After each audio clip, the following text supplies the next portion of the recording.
balik lagi sama aku nih, Uti, dan cerita dipaksa menikah. Kali ini cerita Intan dan Riko udah masuk bab ke 79. Mau tahu lanjutan ceritanya nggak? Yuk dengerin bareng-bareng.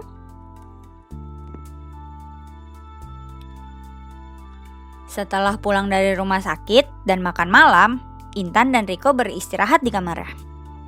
Tak beberapa lama ponsel Intan bergetar, tanda ada WhatsApp masuk. Ia pun membukanya.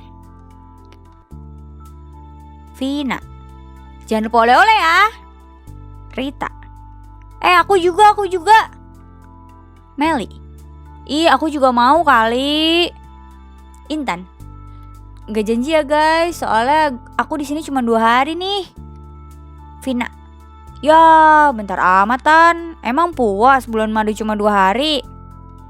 Intan, lah siapa yang bulan madu, orang aku nengokin papa mertua yang lagi sakit. Meli, hahaha. Kalau masih mual tuh istirahat, gak usah main HP mulu, ujar Riko saat melihat Intan menatap ponselnya. Iya, balas Intan lalu menaruh ponselnya. Mas, teman-teman aku minta oleh-oleh, kita bisa beli nggak? Tanya Intan dengan hati-hati, takut Riko marah sambil menaruh lengan kanannya di bahu Riko. Besok aja ya, sekarang kan udah malam, kamu istirahat sana, besok sore kan kita pulang ke Indonesia, jawab Riko sambil memegang tangan kiri Intan. Yeay, makasih ya mas, balas Intan senang. Keesokan harinya saat Intan membuka matanya, Riko sudah tidak ada di sampingnya. Ia pun melihat jam di ponselnya, ternyata sudah jam 8 pagi. Intan pun segera bangun dan masuk ke dalam kamar mandi untuk mandi. Setelah mandi dan berganti pakaian, Intan keluar dari dalam kamar dan melihat Riko sedang duduk di meja makan sedang menikmati kopi. Intan pun menghampirinya dan duduk di kursi depan Riko. Kok gak bangunin aku sih? Tanya Intan kesal. Kamu kan lagi gak enak badan, jadi perlu banyak istirahat lah. Terus soal oleh-oleh aku aja yang beliin, kamu di sini aja, jawab Riko. Aku ikut mas, rengek Intan. Enggak, kamu istirahat aja. Udah dah, aku mau berangkat sekarang. Oh iya, abis sarapan packing barang-barang kita ya, balas Riko seraya berdiri hendak pergi. Ya, jawab Intan patuh dengan cemberut. Ia ingin sekali ikut Riko keluar sekaligus jalan-jalan, tapi Riko melarangnya. Setelah sarapan, Intan mengemasi barang-barangnya dan juga barang-barang Riko. 2 jam kemudian, Riko kembali dengan membawa paper bag di tangannya lalu menaruhnya di sofa ruang keluarga. Setelah itu, ia masuk ke dalam kamar untuk mengecek apakah semua barang sudah dikemas Intan.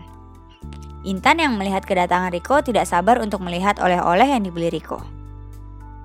Mana mas oleh-olehnya? Tanya Intan pada Riko sambil menengadahkan tangannya tidak sabar. Riko pun mengeluarkan beberapa gantungan kunci dari sakunya. Intan menatap gantungan kunci itu di depan matanya sambil membuka matanya lebar-lebar. Cuma itu? Tanya Intan tidak percaya. Jauh-jauh ke Singapura hanya untuk membeli gantungan kunci.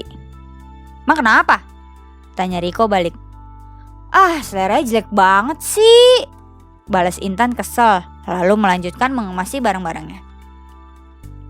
Lah, kenapa marah? Itu di luar masih ada, balas Riko sambil merebahkan punggungnya pada tempat tidur. Beneran? Tanya Intan tidak percaya. Ia pun segera keluar kamar mencari oleh-oleh yang dibeli Riko. Riko hanya geleng-geleng kepala melihat tingkah Intan. Dikit-dikit marah, dikit-dikit senang. Ia pun beristirahat untuk menghemat tenaga buat persiapan pulang ke Indonesia nanti sore sekaligus berjaga-jaga mengurus Intan yang mabuk. Di luar kamar, Intan mengeluarkan isi paper bag yang tergeletak di atas sofa. Ia mengeluarkan coklat, kaos, topi, dan tas. Intan sangat senang sekali. Ia pun kembali ke kamar mau mengucapkan terima kasih pada Riko. Tapi sayangnya Riko sudah tertidur. Sore hari, Riko dan Intan bersiap-siap untuk berangkat ke bandara. Ketika akan keluar pintu, Intan sudah membayangkan akan naik pesawat lagi, dan itu membuatnya merasa mual. Ia pun menutup mulutnya dan berlari ke kamar mandi untuk mengeluarkan isi perutnya. Riko pun menyusulnya. Kamu kenapa? Tanya Riko di depan pintu kamar mandi. Aku udah ngebayangin naik pesawat, terus tiba-tiba mual mas, jawab Intan setelah mengelap mulutnya dengan tisu. Yaudah ayo jalan, nanti ketinggalan pesawat, ajak Riko. Kini mereka menuju bandara menggunakan taksi. Nah, cerita Intan dan Riko sampai sini dulu ya.